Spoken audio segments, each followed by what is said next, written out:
in your book on Area 51, you propose an explanation that I think some people have criticized at the very end, that this might have been a disinformation campaign from, I guess, Stalin, that the Roswell incident was a remotely piloted plane with a, quote, grotesque child-sized aviator.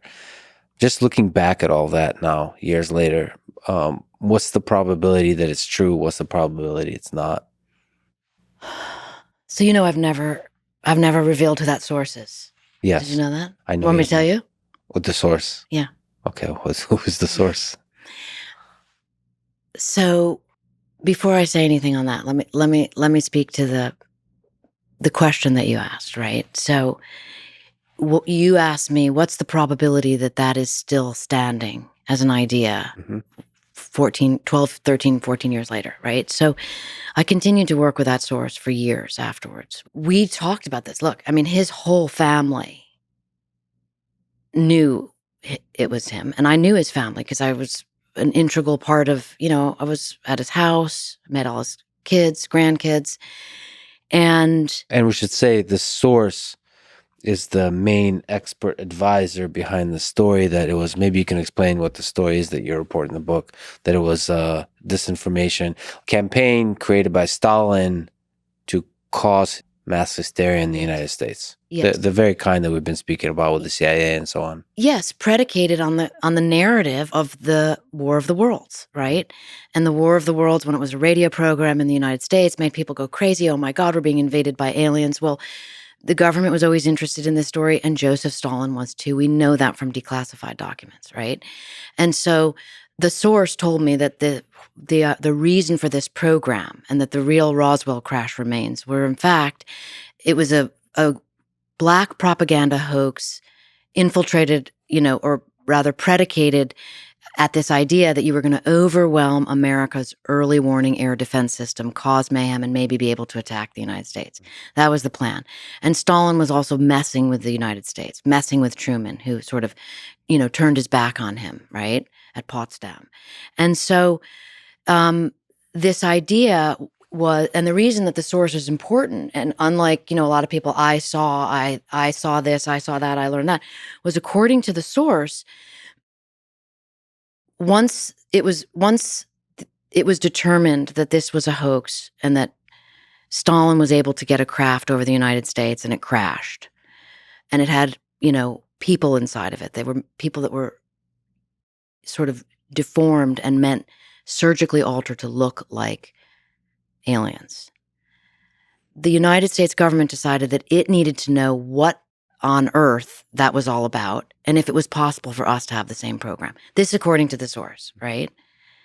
And so it sounds preposterous. And if it was just someone saying, you might say, well, it's ridiculous, tell me, and get them onto another subject. But the difference is this source, who is very well placed and friends with all of the other 75 people, told me this as a confession, right? A real tearful confession, because what he said is he was involved in the American program to do the same thing. And people died because there were human experiments that went on. And I write about this in the last 12 pages of Area 51. It was an explosive, revelation. And I felt very confident in writing this because the source wanted it written. Why? Because he said, I'm dedicated to my country. I know about being committed to national security, and this kind of thing must never happen. And if you give people too much power, they will take advantage of it. And he wanted it on the record. And his wife of 60 years did not know until after the book published, nor did his children, okay? So after the book published, I was called to his house and sat there with his family. And they said, tell us this isn't true. And he said, it is true, right? Now that source is Al O'Donnell, who is the nuclear weapons engineer who armed, wired, and fired 186 nuclear weapons. Okay? So if you want to talk about someone, you're the first person I've told that on the record, but it's kind of about time. Wow. Well, you received a lot of criticism over this story, and it confused me why, because it's Given the context of everything you've described with the CIA and other intelligence agencies, it is reasonable that such an action would be taken.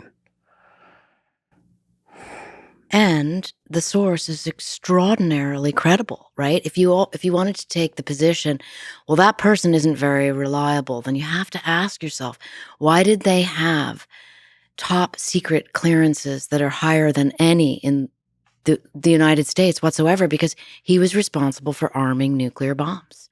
He was called the trigger man. And by the way, he told me that I could tell the world who he was. There's a lot of details that are really dark involving that program. And when is it appropriate, right? Well, it feels appropriate now, first of all, because you and I have been talking for several hours. So this is what is truly a long form conversation. And it's the outcome of, a very long time of my reporting and also being judicious about what, closing the loop on that, right? Because I do think it's important for people to know that sources have revelations. And like you said, the programs, both on the Soviet side and the American side, conflicting, I think is the term we used previously, ethically, morally, on all fronts. People have done some horrible things in the name of security.